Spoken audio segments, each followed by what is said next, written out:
Who, what, where? Oh, nobody reads the manual. So anyways, I had to figure out where to put the RAM. I just like throwing stuff. Put the memory and the CPU outside of the case. Makes it a little easier to work with. We'll give you a quick glance around the board.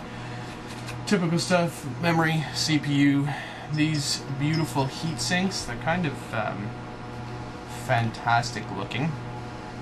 Those will be coming off with my water cooled system as soon as someone comes up with a full motherboard water cooling heat sink. It's over the MOSFETs, North Bridge, South Bridge.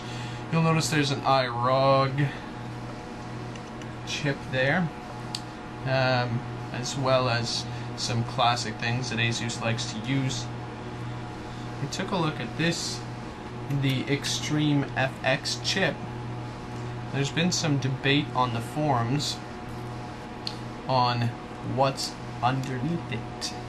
And if you take a close look, I don't know if you can see that, it actually says VIA. So I don't know what's up with that, but apparently they're using VIA chips in Creative Labs Sound Blaster, which kind of sucks, but we'll see how it performs. Alright, I have a CPU here.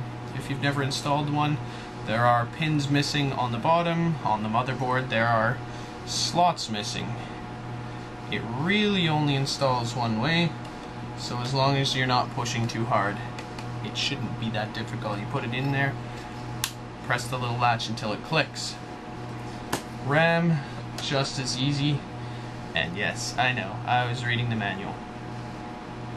Oh yeah, this board's a little bit different from memory modules. The end on this, which is technically the bottom of the motherboard, the end on this doesn't actually move, it's just the top. This is ASUS's new memory module adapter. You just put it in one end, nice and securely. There you go. And you simply press the other end down until you hear it click. Fairly easy. And yes, I know, again, I was looking at the manual, trying to figure out, a lot of the times they're color coded for a specific reason. Red makes it easier to overclock. Single dual channel will fill up your board, makes it hard to overclock. Got a little less voltage and things like that. Alright, so we're finished with that. We're going to put that aside, and we'll get that in the HAF-X case later.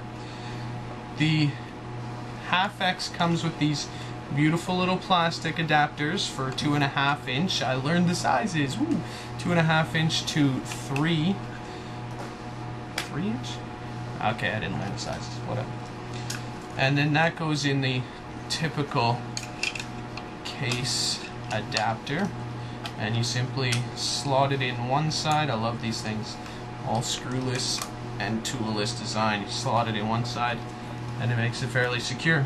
Now the top thing does take 4 screws, 2 on either side, and I've already got the other one installed. So there's my RAID, and we'll get that all sorted out.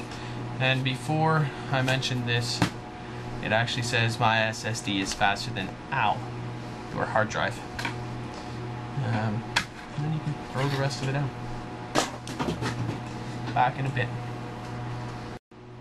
Alright, we are back. I actually forgot to mention earlier, I'm going to do my case and the motherboard mounts right after this. Forgot to actually mention one very important thing.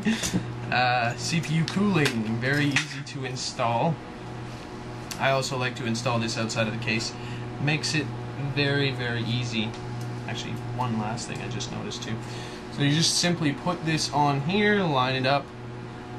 There's a little clip on the top and on the bottom. There's a little clip on the top of the motherboard and on the other side as well.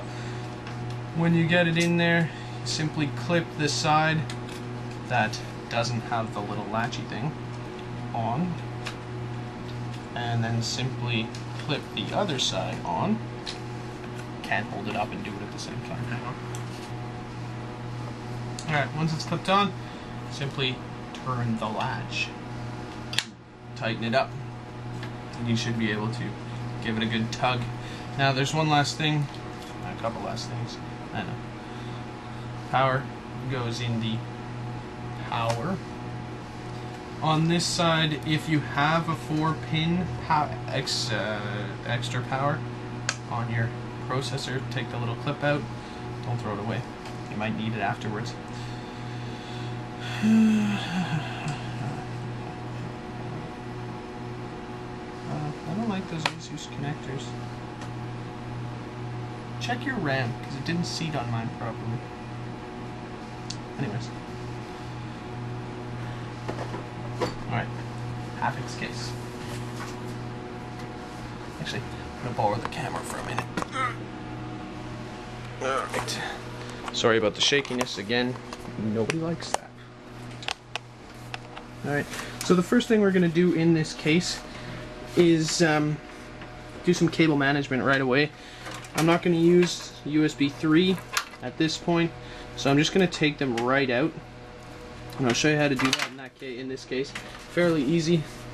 You got to get this top panel off to get at the front panel, and there's some clips underneath.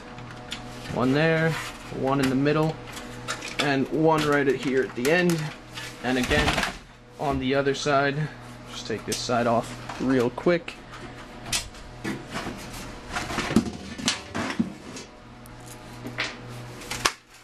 Oops. Alright, on this side it is the same thing, only they're actually behind the motherboard panel for the first two, and on this side actual for the second, or the third, sorry. And then you just lightly lift the case top. Sorry, I'm neglecting the camera. Lightly take the case front. Oh yeah, I had troubles with this last time.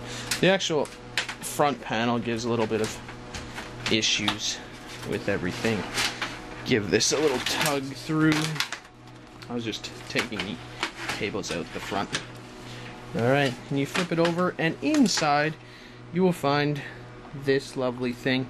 Alright, these are the USB 3, and all you need to do is, just like USB, is to unplug them. We're going to cut that, and then I'm just going to take all these blue cables out. This is where that other cable came in, and we'll see if I can find it again. Here it is right here. Alright, you can actually take these two connectors and plug them into the front here, and then run them where the blue cables are, and then you get an internal motherboard header to connect internally rather than having to wrap the cables outside. Right. Another good thing, all black interior. Cooler Master was nice enough to send us a bag of all black screws. Right? I've never seen a company do this before, though I've been pretty stingy on my cases sometimes, so that's probably why. We'll get to that. I'll get the internal mountings in the case, and then we'll go from there.